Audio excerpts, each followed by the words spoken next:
Hello दोस्तों, आपका अपने YouTube channel study for success 4.0 में स्वागत है। मैं विकास आपका अपने यूट्यूब चैनल पर स्वागत करता हूं। दोस्तों, जैसा कि आप सभी को पता है, हम आपको यूपी पुलिस कांस्टेबल 2023 के लिए तैयारी करा रहे हैं। और दोस्त, मैं आपको इतिहास कंप्लीट पढ़ाने वाला हूं। दोस्त, मैंने आपको पिछली वीडियो में बताया था कि हम इतिहास को किस किस प्रकार से कवर कर रहे होंगे। अगर दोस्त आपने अभी तक वो वीडियो नहीं देखी है तो आप वीडियो जाकर देख लीजिए, आपको लिंक डिस्क्रिप्शन में मिल जाएगी। दोस्त, हमने जो पिछली वीडियो थी उसमें पढ़ा था हमने पाषाण काल, यानी कि हमने मानव की उत्पत्ति कैसे हुई, मानव का विकास कैसे हुआ, सब कुछ वहां से जितने भी इंपोर्टेंट क्वेश्चन बनने वाले थे हमने उस वीडियो में कवर कर लिए थे। और दोस्त, हमारा जो नेक्स्ट टॉपिक आता है वो आता है सिंधु घाटी सभ्यता का। सिंधु घाटी सभ्यता से भी बहुत से क्वेश्चन पूछे जाते हैं, तो दोस्त टेंशन नहीं लेनी है, बिल्कुल आराम से पढ़ना है, बोर नहीं होना है।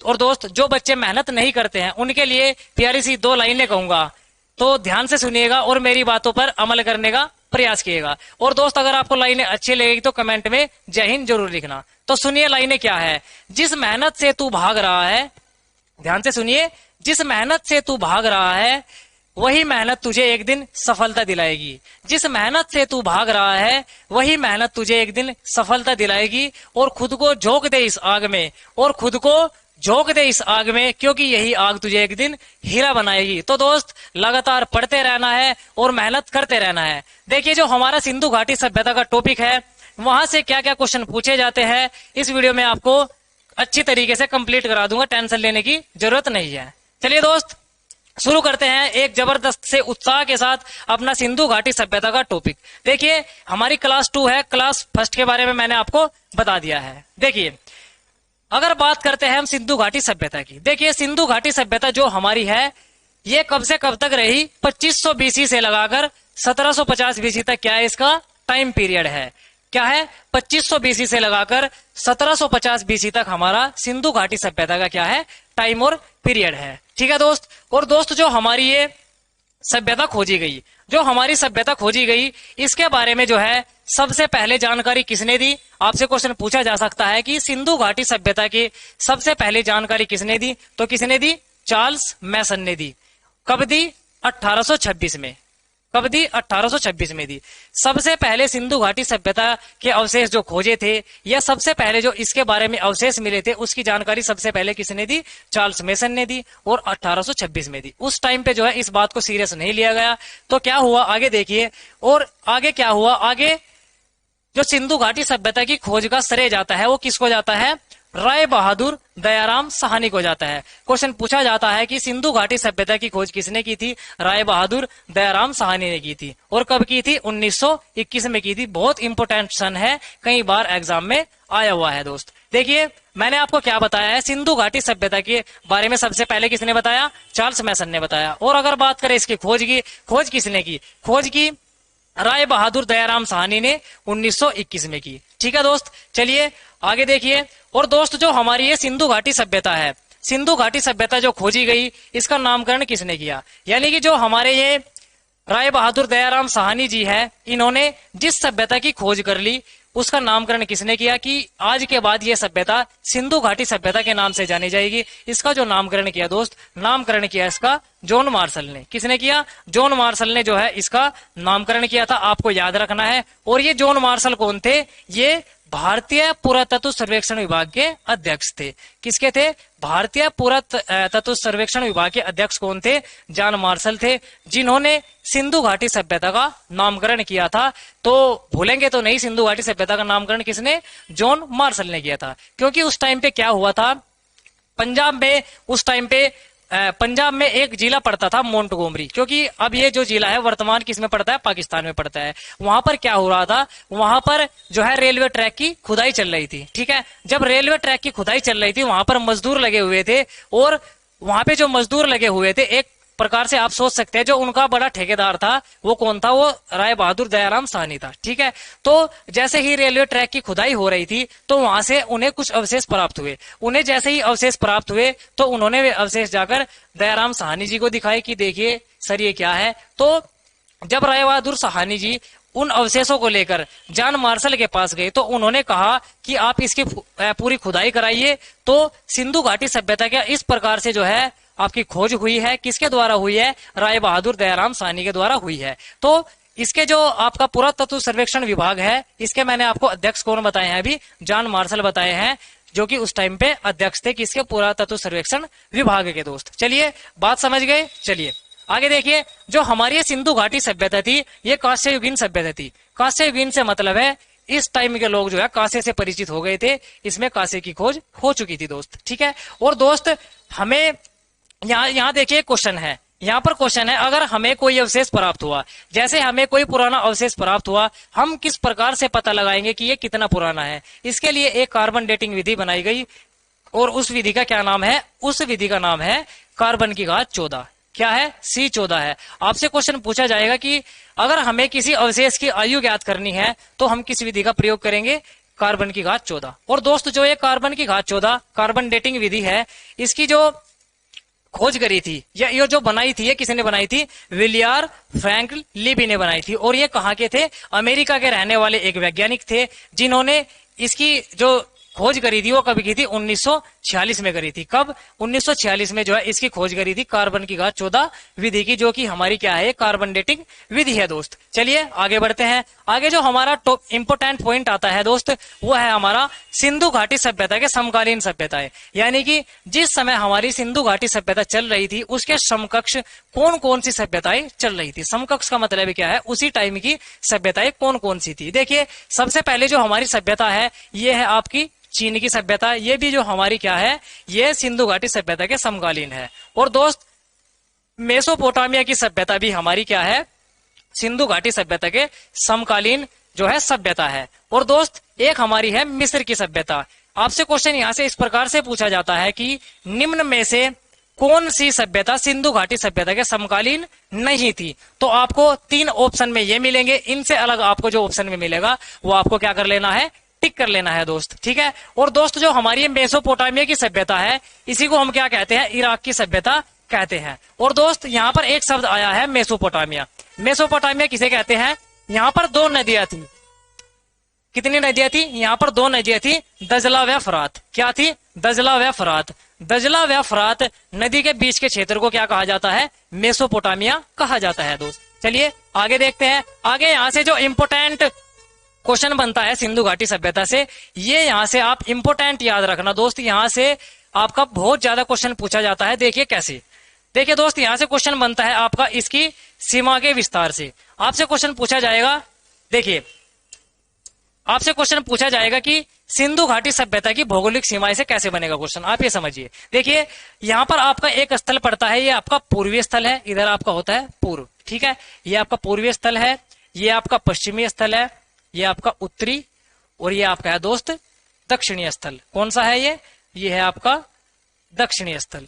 ठीक है, देखिए यहां से क्वेश्चन कैसे बनता है, क्वेश्चन बनता है दोस्त यहां से कि सिंधु घाटी सभ्यता का सबसे पूर्वीय स्थल कौन सा है। देखिए सिंधु घाटी सभ्यता का सबसे पूर्वीय स्थल आलमगीरपुर है, जो कि हमारे यूपी के मेरठ में पड़ता है। और किस नदी के किनारे पड़ता है, हिंडन नदी के किनारे। तो सिंधु घाटी सभ्यता का सबसे पूर्वीय स्थल कौन सा है, तो आपका आंसर होगा आलमगीरपुर। आलमगीरपुर कहां पर पड़ता है, मेरठ में पड़ता है, जो कि सबसे मैंने आपको बताया है पूर्वी स्थल है। ठीक है, अगर बात करें इसके पश्चिमी स्थल की, पश्चिमी स्थल कौन सा है, सुतकांगेडोर है। कहां पर पड़ता है, पाकिस्तान में पड़ता है दोस्त। और किस नदी के किनारे है, इंपोर्टेंट छापिएगा, दास्क नदी के किनारे। आपसे पूछा जाएगा कि सिंधु घाटी सभ्यता का सबसे पश्चिमी स्थल कौन सा है, आपका सुतकांगेडोर है, वर्तमान पाकिस्तान या बलूचिस्तान वाले एरिया में पड़ता है दोस्त। और आपका किस नदी के किनारे है, दास्क नदी के किनारे है। और दोस्त अगर बात करें पूर्व से पश्चिम की लंबाई की, तो यहां से कितनी लंबाई है इसकी, 1600 किलोमीटर आपसे पूर्व से पश्चिम की लंबाई है, आपको याद रखनी है। ये भी क्वेश्चन एग्जाम में कई बार आया हुआ है। और दोस्त अगर बात करें हम सबसे पश्चिमी स्थल की, सिंधु घाटी सभ्यता का सबसे पश्चिमी स्थल कौन सा है, मांडा। कहां पर पड़ता है, वर्तमान लद्दाख में पड़ता है। और किस नदी के तट पर है, यह है आपका चिनाब नदी के तट पर। चारों क्वेश्चन इंपोर्टेंट हैं। अगर बात करें सबसे दक्षिणी स्थल की, सिंधु घाटी सभ्यता का सबसे दक्षिणी स्थल कौन सा है, आपका दैमाबाद है। और कहां पर है ये स्थल, ये पड़ता है महाराष्ट्र में। और किस नदी के किनारे, परवरा नदी के किनारे। इंपोर्टेंट याद रखिएगा। और दोस्त अगर बात करें हम पश्चिम से दक्षिण के बीच की दूरी, सॉरी दोस्तों, यहाँ पर है आपका उत्तर। क्या है यहाँ पर? उत्तर। अगर बात करें हम उत्तर से दक्षिण के बीच की दूरी कितनी है, ये है आपकी 1400 किलोमीटर। क्या है? 1400 किलोमीटर है। इंपोर्टेंट ये भी बात है, ये भी कई बार एग्जाम में पूछी गई है। तो देखिए क्वेश्चन मैंने आपको बताया, सिंधु घाटी सभ्यता का सबसे पूर्वी स्थल आलमगीरपुर कहां पर है? मेरठ में, और आपका हिंडन नदी के तट पर है। और अगर बात करें सबसे पश्चिमी स्थल की, सबसे पश्चिमी स्थल कहां पर पड़ता है? आपका पाकिस्तान में पड़ता है, सुतकांगे डोर, और किस नदी के किनारे? दास्क नदी के किनारे दोस्त। और दोस्त हमारा जो सबसे उत्तरी स्थल है वो कौन सा है? मांडा है, चिनाब नदी के किनारे लद्दाख वाले एरिया में है। और दोस्त अगर बात करें सबसे दक्षिणी स्थल की, सबसे दक्षिणी स्थल सिंधु घाटी सभ्यता का कौन सा है? ये है आपका दैमाबाद। कहां पर पड़ता है? महाराष्ट्र में पड़ता है, और परवरा नदी के किनारे है दोस्त। ठीक है दोस्त, यहां से ये इंपोर्टेंट क्वेश्चन बनने वाले थे, तो उम्मीद करता हूं आप सभी को समझ में आ गया होगा दोस्त। ठीक है, चलिए अब आगे बढ़ते हैं। देखिए अगला जो हमारा पॉइंट है ये है सिंधु घाटी सभ्यता का विस्तार। देखिए सिंधु घाटी सभ्यता का जो विस्तार है, यानी कि जो हमारी सिंधु घाटी सभ्यता फैली हुई है वो कितने क्षेत्र में फैली हुई है? वो है 12,99,000 वर्ग किलोमीटर। यानी कि सिंधु घाटी सभ्यता का जो विस्तार है वो 12,99,000 वर्ग किलोमीटर तक है। ठीक है दोस्त, अगर बात करें सिंधु घाटी सभ्यता की आगे आगे यहाँ से क्या इंपोर्टेंट पॉइंट बनता है वो है, देखिए जो हमारी ये सिंधु घाटी सभ्यता थी ये हमारी 2 टीलों में विभाजित थी। किसमें? 2 टीलों में विभाजित थी हमारी सिंधु घाटी सभ्यता की व्यवस्था।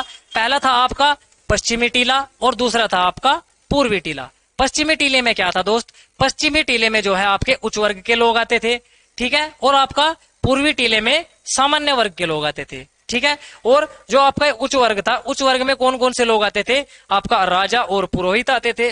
और दोस्त इसी प्रकार से जो आपका पूर्वी टीला था, पूर्वी टीले में जो है मजदूर और किसान लोग आते थे। आपसे पूछा जाएगा कि सिंधु घाटी सभ्यता की जो व्यवस्था है वो कितने टीलों में विभाजित थी? 2 टीलों में। कौन सा टीले? आपका पश्चिमी टीला और पूर्वी टीला। पश्चिमी टीले में उच्च वर्ग के लोग यानी कि राजा और पुरोहित आते थे दोस्त, और पूर्वी टीले में आपके जो सामान्य वर्ग के लोग थे या निम्न वर्ग के लोग हम कह सकते हैं दोस्त, किसान और मजदूर किस में आते थे? पूर्वी टीले में आते थे। और दोस्त आगे देखिए, आगे जो हमारी सिंधु घाटी सभ्यता की लिपि है, लिपि का मतलब सिंधु घाटी सभ्यता की जो भाषा या लिपि है वो क्या थी? वो भावचित्रात्मक थी।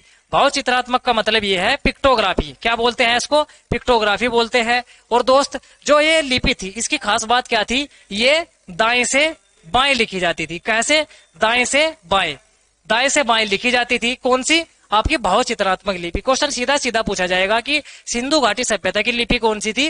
भावचित्रात्मक। और दोस्त अगर बात करें इसके समाज की, जो सिंधु घाटी सभ्यता का समाज था वो कैसा था?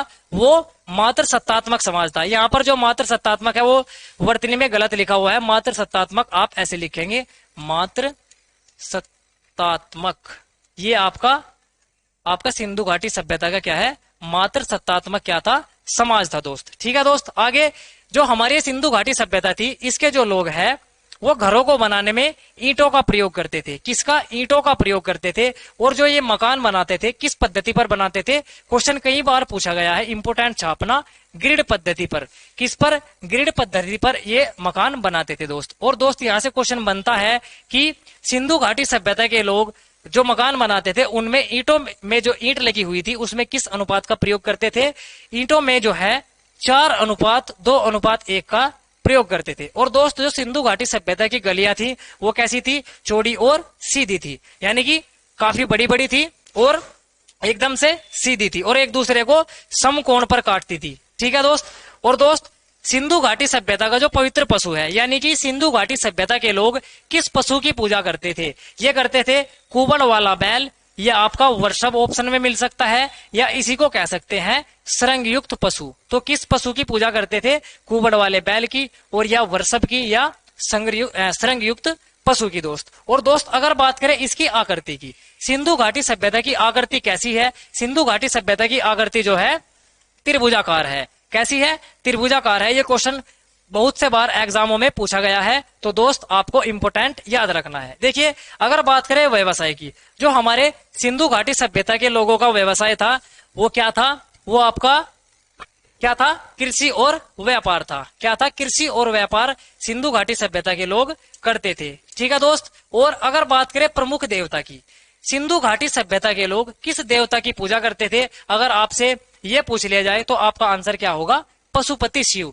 पशुपति शिव की सिंधु घाटी सभ्यता के लोग क्या करते थे, पूजा करते थे। और इनका जो प्रमुख खाद्यान्न था, यानी कि जैसे हम खाने के लिए प्रयोग करते हैं, ये भी खाने के लिए किस चीज का प्रयोग करते थे, गेहूं और जौ का प्रयोग करते थे। क्वेश्चन पूछा गया है कि सिंधु घाटी सभ्यता के लोगों की प्रमुख फसल या खाद्यान्न फसल कौन सी थी, गेहूं और जौ थी दोस्त। चलिए आगे बढ़ते हैं। आगे जो हमारी सिंधु घाटी सभ्यता है, इस सभ्यता के लोग क्या करते थे, सबसे अधिक कांसे का प्रयोग करते थे। मैंने आपको बताया है इसी को क्या कहा गया है, इसी को कांस्य युगीन सभ्यता कहा गया है दोस्त। ठीक है दोस्त। और दोस्त जो हमारा ये सिंधु घाटी सभ्यता का समाज था, ये जो है 4 भागों में विभाजित था। 4 भागों में कौन कौन से, एक भाग था आपका विद्वान, दूसरा आपका योद्धा, और तीसरा आपका व्यापारी, और चौथा आपका श्रमिक। आपसे क्वेश्चन पूछा जाएगा कि सिंधु घाटी सभ्यता का समाज कितने भागों में विभाजित था, तो आपका आंसर होगा 4। कौन कौन से,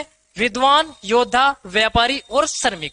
ठीक है, याद रखेंगे, भूलोगे तो नहीं सब कुछ। ठीक है दोस्त, सब कुछ इंपोर्टेंट है, एक एक बात जो मैंने बताई है। और दोस्त अगर बात करें सिंधु घाटी सभ्यता के विनाश की, सिंधु घाटी सभ्यता का जो ऑथेंटिक विनाश माना गया है वो बाढ़ के कारण माना गया है। इस पर भी काफी जो है आपका लोगों के मत हैं। किसी ने बताया कि इनका जो विनाश है, सिंधु घाटी सभ्यता का जो विनाश है वो इंद्र द्वारा बताया है, लेकिन जो अप्रूवल मिला है अभी तक वो क्या माना गया है, बाढ़ के कारण सिंधु घाटी सभ्यता का विनाश माना गया है दोस्त जितना भी मैंने आपको बताया है उम्मीद करता हूं आपने ध्यान से पढ़ा होगा। और दोस्त अगर आपको वीडियो अच्छी लगी है तो वीडियो को लाइक कर देना, और चैनल पर पहली बार आए हैं तो चैनल को सब्सक्राइब कर देना, क्योंकि दोस्त आपके लिए यहाँ पर बहुत ज्यादा गर्मी हो रही है और गर्मी में ही आपके लिए वीडियो बनाई जा रही है। आपको मेरी हालत भी दिख रही होगी, तो दोस्त चैनल को सब्सक्राइब जरूर कर देना है। और अगर आपको किसी भी पॉइंट में कोई भी डाउट होता है तो दोस्त आगे नीचे जो है आप कमेंट करके हमें जरूर बताइएगा। और दोस्त जो हमारा